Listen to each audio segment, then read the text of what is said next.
இங்கே இருக்கிற குழந்தைக்கு வந்து மெட்டபாலிக் லிவர் டிசீஸ்னு ஒரு ப்ராப்ளம். இந்த மாதிரி குழந்தைங்க வந்து நார்மல் டயட்டே சாப்பிட முடியாது. அமோனியா லெவல் அதிகமாகி குழந்தைங்க இறந்துருவாங்க. இந்த குழந்தையோட தங்கச்சி ஒன்று பிறந்த உடனே இறந்துருச்சு இந்த கண்டிஷனில். அதனால் டயக்னோஸ் பண்ணது தான். இதுக்கு லிவர் டிரான்ஸ்பிளான்ட் தான் கியூர்.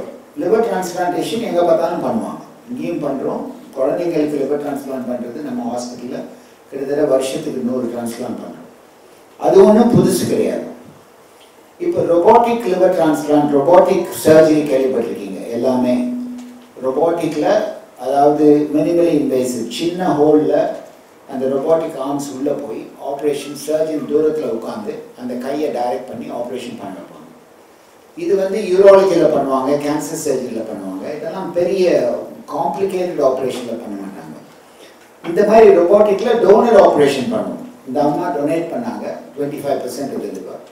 அந்த லிவரை எடுக்கிறதுக்கு ரொபோட்டிக்கில் பண்ணுவோம். அவங்களுக்கும் ஸ்கார் இல்லாமல் பண்ணலாம்.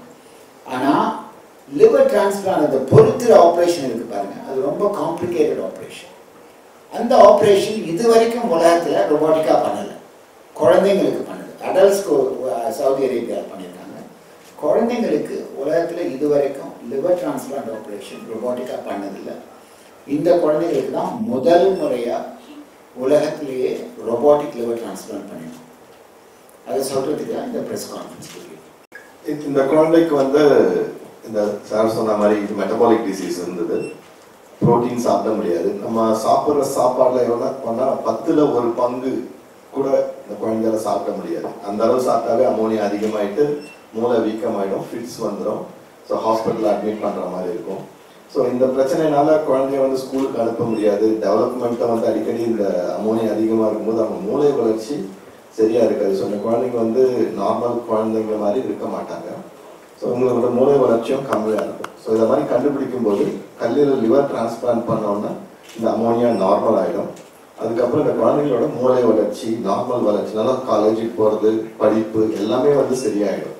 ஸோ இந்த ரோபோட்டிக் சர்ஜரியில் என்ன அட்வான்டேஜ் மற்ற குழந்தைகளுக்கு மற்ற ஆப்ரேஷனோட பார்த்தீங்கன்னா, யூஸ்வலாக வந்து ஒரு டிரான்ஸ்பிளான்ட் பண்ணனா குறைஞ்சது 14 நாள்லேருந்து 21 நாள் ஹாஸ்பிட்டலில் இருக்கிற மாதிரி இருக்கும். பட் இந்த ரோபோட்டிக் சர்ஜரி பண்ணதுனால இந்த குழந்தை வந்து ஒரு 3வது நாளே எழுந்து நடக்க ஆரம்பிச்சிட்டாங்க. 7வது நாள் டிஸ்சார்ஜ் பண்ணிட்டோம். ஸோ இந்த hospital stay has been shortened so much that the child was discharged home on day 7. Like even like a normal ஒரு normal surgery பண்ணா ஒரு cholecystectomy பண்ணா கூட அதோட அதிகமான நாள் ஹாஸ்பிட்டல் ஸ்டே பண்ற மாதிரி இருக்கும். So this child was discharged after a major liver transplant surgery just 7 days. இப்போ பார்த்தீங்கன்னா குழந்தை வந்து எல்லா விதமான ஆகாரத்தையும் சாப்பிட்றாங்க. So parents are so happy that the child can eat everything. இதுக்கு முன்னாடி சாப்பிட முடியாத பொருள் ஏன்னா பார்க்க தான் முடியும். பேரண்ட்ஸ் சாப்பிடும்போது வந்து குழந்தை வந்து கேட்டால் பேரண்ட்ஸ் அதை கொடுக்க முடியாது. ஸோ பேரண்ட்ஸும் வீட்டில் சாப்பிட மாட்டாங்க. ஸோ இப்போ வந்து they are so happy that the child can eat normally and development wise they can see the change is bright, alert, recognizing everyone, and the parents feel that they are extremely happy.